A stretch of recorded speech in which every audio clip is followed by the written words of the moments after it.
Hello everybody. So this video is entitled MSTR plus STRC Stretch the Dots. Of course, I want to talk about what MSTR bought, what Saylor bought, but I also have some pretty novel ideas later on the Bitcoin Carry and the Bitcoin Flywheel. So there is quite a bit of new stuff to talk about in this video. So we'll get to it towards the end of the video. First, let's start with, of course, the iPhone moment. Stretch is the iPhone moment. Saylor tweeting 5 hours ago, stretch the orange dots.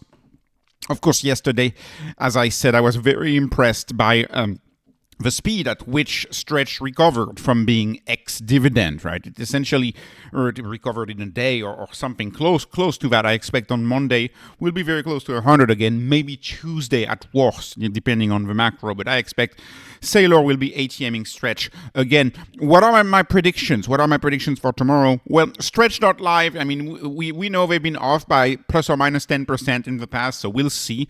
But if Stretch.live is telling us 11,800 Bitcoin for the week, what does that mean in terms of total Bitcoin? That means that the Stretch ATM may have been $800 million. And if I just use, and you know, I don't even dare doing a 3x ratio because that would be so insane on the MSTR ATM if you actually did 3 times as much. But let's assume a little lower. Let's assume it did 2 billion of ATM on MSTR.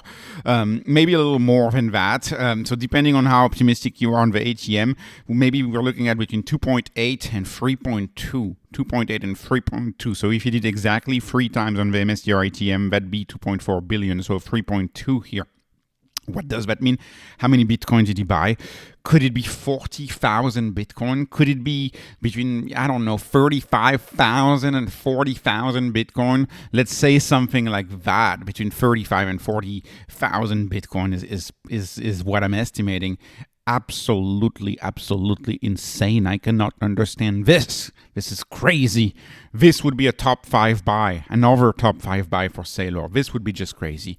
And let's go ahead and talk about some of the new thoughts. And it's clear that Stretch is taking the Bitcoin world by storm. It's getting more and more obvious by the day. I've watched some of the latest Chaitanya podcast interviews. Of course, he's on the finance team at Strategy. And, you know, a lot of the stuff, if you follow Strategy very closely, it's probably stuff that you already knew.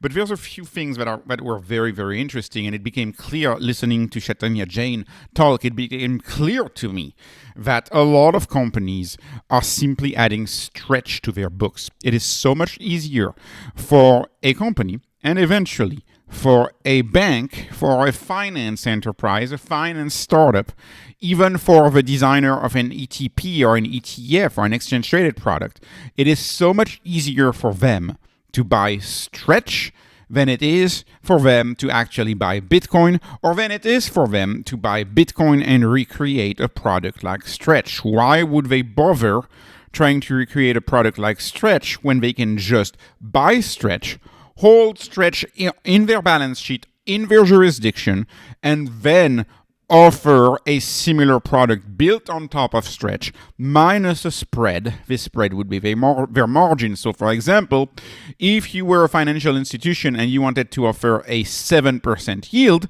what would you do? You would just buy Stretch at 11.5%. You would remove your margin, 4.5% spread, a huge payout for you, and then you would just pay 7% out, right? And we know X has advertised a 6% account. Sometimes I dream that perhaps X would buy Stretch. What if X would buy Stretch? If X bought Stretch, X could just offer 6% and then it could, own Stretch. So essentially,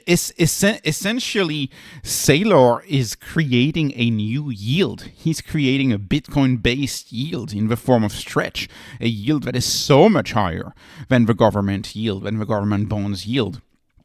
And of course, we've also had Roxum. Roxum got pretty popular the past few weeks. Talking about this interview right here, reposted by Saylor, and I very much respect the Tobam team. He's been a lot on French channels and French news. Alexandre, of course, also very sharp folks talking about the dream. The dream is to borrow from a big bank on the cheap and then buy Bitcoin or buy Stretch or buy both. That's the dream. Borrow forever on the cheap from the big banks, using the fiat rails, using double entry accounting, essentially, right? Commercial banks create money out of thin air.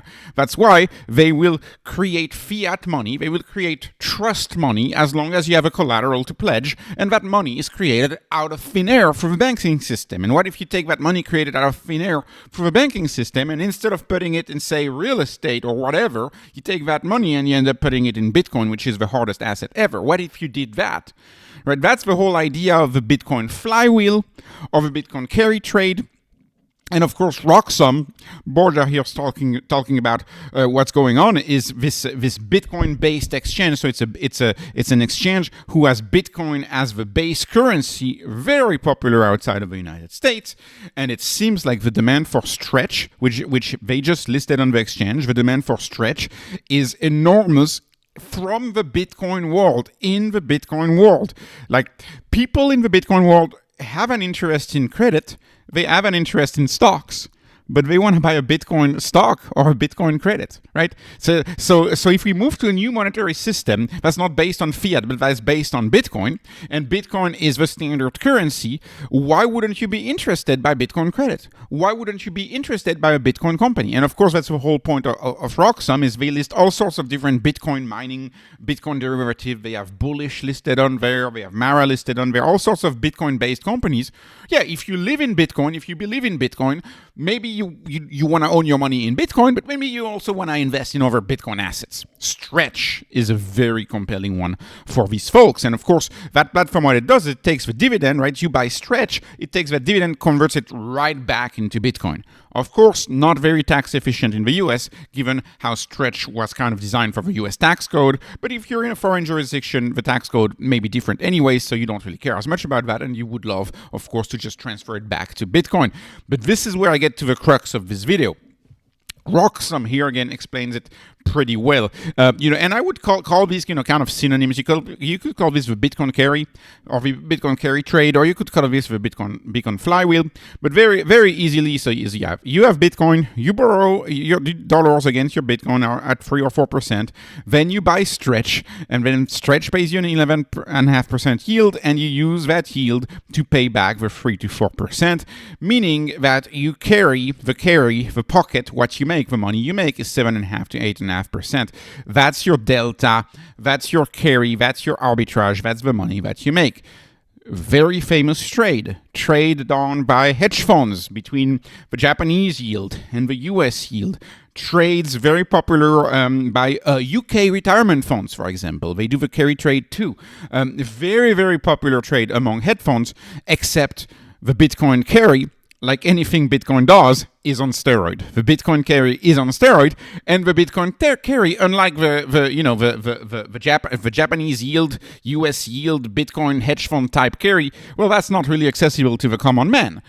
Bitcoin carry, in a true Bitcoin fashion, would actually be accessible to the common investor, to the real retail investor. And in that case, dare I say, are we even calling the bluff? Calling the bluff on double entry accounting, calling the bluff on the invention of the Medici, who got us fiat money in the first place, who got us in a situation where the money is created by the commercial banks, right? Which is this nonsensical situation where no matter what, the money supply is going to go through the roof, no matter what, the currency is going to go to zero, because money is created out of thin air, because there's no such thing as full reserve banks. Full reserve banks don't exist. And make no mistake, when you're able to borrow so cheap against your USD, when you're able to borrow so cheap against your margin on, say, on a Robinhood, you are utilizing the benefits of fiat. And what if people did that, but instead of taking that fiat money for buying a fiat derivative, like a stock, what if they took that fiat money to buy a Bitcoin derivative, like either a Bitcoin ETF or Bitcoin, which is essentially raw Bitcoin, right? Or to buy a Bitcoin treasury company, to buy a Bitcoin miner, to buy a Bitcoin exchange, just buy a Bitcoin derivative. Borrow money based on fiat derivatives to buy a Bitcoin derivative. That's the Bitcoin carry trade, and this could be extremely, extremely powerful. So the whole idea is you borrow cash against Bitcoin or whatever asset you own. Maybe you own an index fund, you borrow cash against it.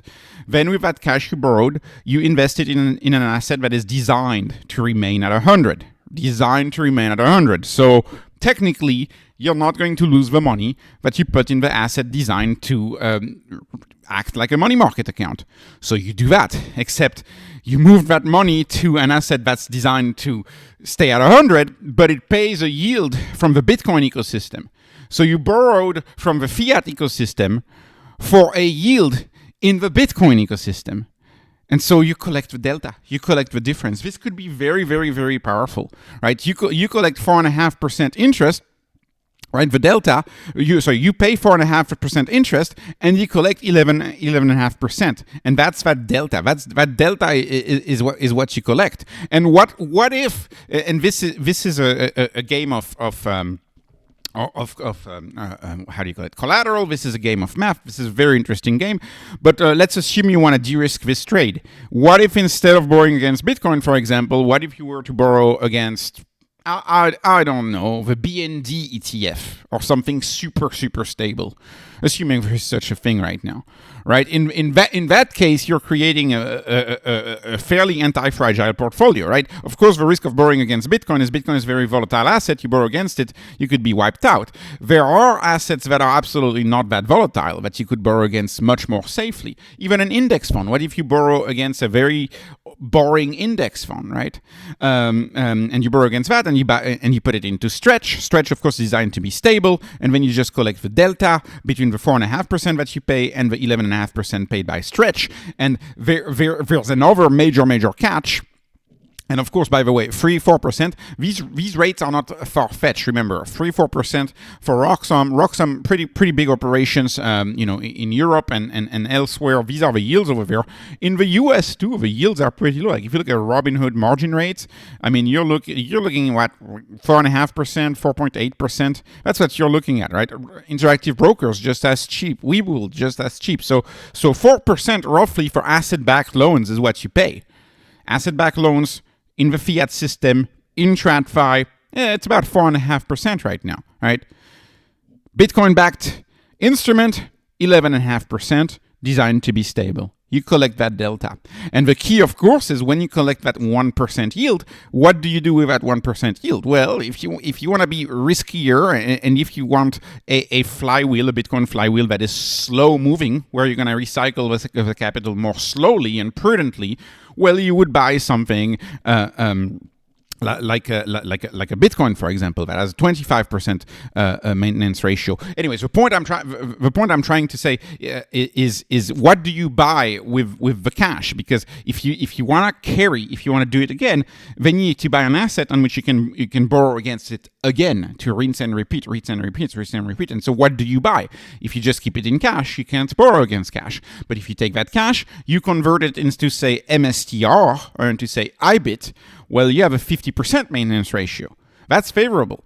If you convert it into more STRC, it's 50% maintenance ratio at most brokers I could see. So at the end of the day, it's a game of portfolio diversification. It's a game of figuring out what you're going to use that 1% yield to buy, and then what your broker gives you against that, and then how much you can borrow against it, and rinse and repeat and rinse and repeat and rinse and repeat. A very interesting trade. Of course, it's financial engineering at its peak, and so it's definitely riskier than just buying MSTR or STRC. We know that leverage is risky, right? What's his name? Late Charlie Munger would say, liquor, leverage, and ladies. These are the three things that you got to be careful about. But nonetheless, on paper, the math looks good on paper. The math looks good on paper, and crypto being, a risk-seeking world where people love risk, where young people love risk. This is very appealing to people who actually seek a little risk and creating that arbitrage. Older people in the space, like me a little bit, I guess is. I would be a little cautious about this, right? But this is very, very interesting take. It definitely deserves more investigation. maybe even AI. And so I expect to cover this a little more in the future, right? I expect to cover it a little more in the future, but that's surely very interesting. This Bitcoin carry idea is surely very interesting. Anyways, this was not investment advice. This is not financial advice. This is only entertainment. I'm hoping you were entertained. Please like, please subscribe, follow me on Patreon, follow me on X. Thank you for watching and have a wonderful, wonderful day.